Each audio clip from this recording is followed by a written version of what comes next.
Your video has got everything, but there's just one thing missing: personality. Let's add some killer fonts in KineMaster to really make it pop.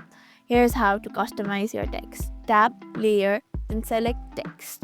Type in what you want, maybe something catchy like new vibes only or anything else that you want. Now let's style it.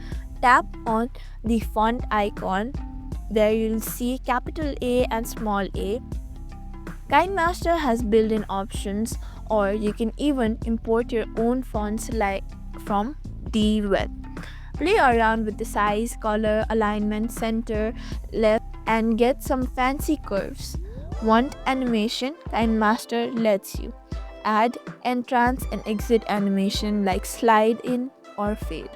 Customize the speed for even more style. Bold font make statements. Give your words the attention